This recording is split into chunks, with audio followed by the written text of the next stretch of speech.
Hello friends, welcome to financial hub. आपके मन में एक सवाल जरूर आया होगा कि क्या आपको इनकम टैक्स रिटर्न फाइल करना चाहिए और इस केस में लीगल प्रपोजिशन क्या बोलता है। इनकम टैक्स एक्ट 1961 का सेक्शन 139 हमें बताता है कि किस किस व्यक्ति को इनकम टैक्स रिटर्न फाइल करना मैंडेटरी है। सबसे पहले section 139 sub section 1 clause A हमें बताता है इंडिया में इनकॉर्पोरेटेड सभी कैटेगरी की कंपनीज और partnership firms including limited liability partnership firms को इनकम टैक्स रिटर्न हर साल मैंडेटरी रूप से फाइल करना है। इनके लिए इनकम बेस कोई क्राइटेरिया नहीं है, इन्हें हर साल मैंडेटरी रूप से इनकम टैक्स रिटर्न फाइल करना है। अब बात आती है उन सभी एसएससीज की जो other than company and partnership firm है। इसमें कौन कौन आता है? इसमें 5 कैटेगरी के एसएससीज आते हैं। एसएससी यानी कि करदाता। इसमें आते हैं individuals, HUF, body of individuals, association of person, trust, societies and artificial judicial person. इन सभी के लिए कहा गया है कि यदि इनकी income does not exceed the maximum amount which is not chargeable to income tax, यानी कि इन सभी की इनकम बेसिक एग्जाम्पशन लिमिट से कम है और ये नीचे दी हुई 10 कंडीशनों को सेटिस्फाइड नहीं करते हैं, तो इनके लिए इनकम टैक्स रिटर्न फाइल करना मैंडेटरी नहीं है। लेकिन यदि इन 5 कैटेगरी के एसएससीज की इनकम बेसिक एग्जाम्पशन लिमिट से कम है, लेकिन ये नीचे दी हुई कंडीशंस में किसी एक कंडीशन को भी फुलफिल कर देते हैं, तो इनके लिए इनकम टैक्स रिटर्न फाइल करना मैंडेटरी हो जाता है। इन कंडीशंस में मैंने जो 7th proviso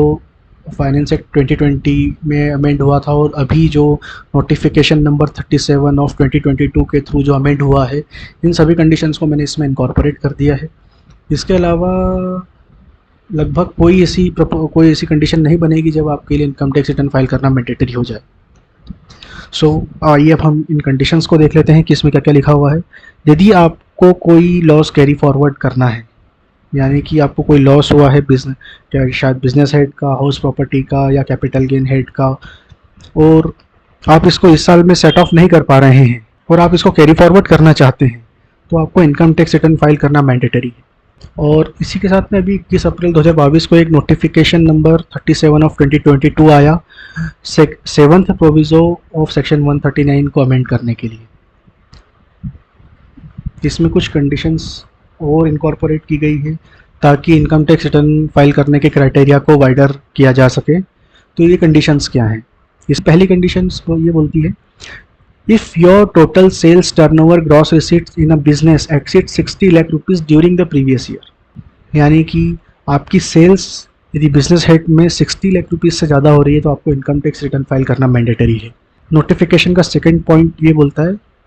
if your total gross receipts in a profession exceeds 10 lakh rupees during the previous year, यानी कि आप बिजनेस में तो नहीं है लेकिन आप प्रोफेशनल हैं, तो आपकी ग्रॉस रिसीट्स 10 लाख रुपए से ज़्यादा यदि हो जाती है तो आपको इनकम टैक्स रिटर्न फाइल करना मैंडेटरी है। प्रोफेशन एक डिफाइंड वर्ड है, आप इसके लिए section 44 AA of income tax act को रेफर कर सकते हैं। इसकी थर्ड कंडीशन ये बोलती है if the aggregate of TDS and TCS during the previous year is 25,000 rupees or मोर, यानी कि आपका TDS या TCS कटा है जो कि 25,000 रुपये है या उससे ज़्यादा है, तो आपको इनकम टैक्स रिटर्न फाइल करना मैंडेटरी है। और इसी नोटिफिकेशन का लास्ट पॉइंट ये बोलता है कि the deposit in one or more saving accounts of a person in aggregate is ₹50 lakh rupees or more during the previous year, यानी कि आपके सभी टाइप के सेविंग अकाउंट्स में 50 लाख रुपए या उससे अधिक डिपॉजिट करते हैं एक साल में, तो आपको इनकम टैक्स रिटर्न फाइल करना मैंडेटरी है। लास्ट ईयर जो 7th प्रोविज़र आया था उसमें 3 कंडीशंस इनकॉर्पोरेट की गई थी, आइए उनको भी देख लेते हैं। इसमें लिखा था कि if he has deposited an amount or aggregate amount exceeding 1 crore rupees in one or more current account maintained with banking company or cooperative bank, यानी कि आपका कोई करंट अकाउंट है या चाहे वो किसी बैंक में हो या किसी कोऑपरेटिव बैंक में हो, आपके सभी करंट अकाउंट में मिलाकर यदि आपने किसी एक साल में more than 1 crore rupees deposit किए हैं तो आपको इनकम टैक्स रिटर्न फाइल करना मैंडेटरी है। 7th प्रोविज़न में जो सेकंड कंडीशन दी थी उसमें ये कहा गया है has incurred expenditure an amount or an aggregate amount exceeding 2 lakh rupees for himself or any other person for travel to a foreign country, यानी कि आपने किसी प्रीवियस ईयर में 2 लाख रुपए से ज़्यादा खर्चा करा है स्वयं के लिए या किसी और व्यक्ति के फॉरेन ट्रेवल के लिए, तो आप इनकम टैक्स रिटर्न फाइल करना मैंडेटरी है। इसके अलावा इसी में थर्ड कंडीशन लगाई गई थी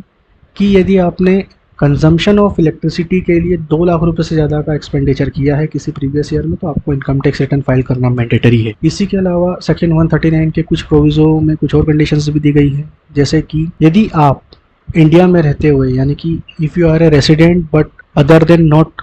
ऑर्डिनरी रेसिडेंट, यानी कि आप RORI हैं, और यदि आप any asset including any financial interest in entity located outside India or has signing authority in any account located outside India, यदि आप ये कंडीशन को फुलफिल करते हैं तो भी आपके लिए इनकम टैक्स रिटर्न फाइल करना मैंडेटरी है। और if you are a beneficiary of any asset including financial interest in any entity located outside India, तो भी आपके लिए इनकम टैक्स रिटर्न फाइल करना मैंडेटरी है। कई बार क्या होता है कि सपोज आप किसी कंपनी में डायरेक्टर बन गए और वो कंपनी फॉरेन कंपनी है,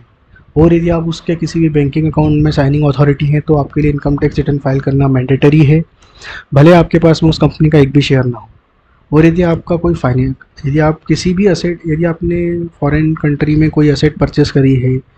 या आपका कोई फाइनेंशियल इंटरेस्ट है ऐसी असेट में जो इंडिया के बाहर लोकेटेड है, तो आपको इनकम टैक्स रिटर्न फाइल करना मैंडेटरी है। इसके अलावा इनकम टैक्स रिटर्न फाइल करना कुछ और केसेस में भी रिक्वायर्ड होता है, बट इनकम टैक्स उसके बारे में कुछ नहीं बोलता हमें। जैसे कि आपको सपोज कोई होम लोन लेना हो, कोई बिजनेस लोन लेना हो,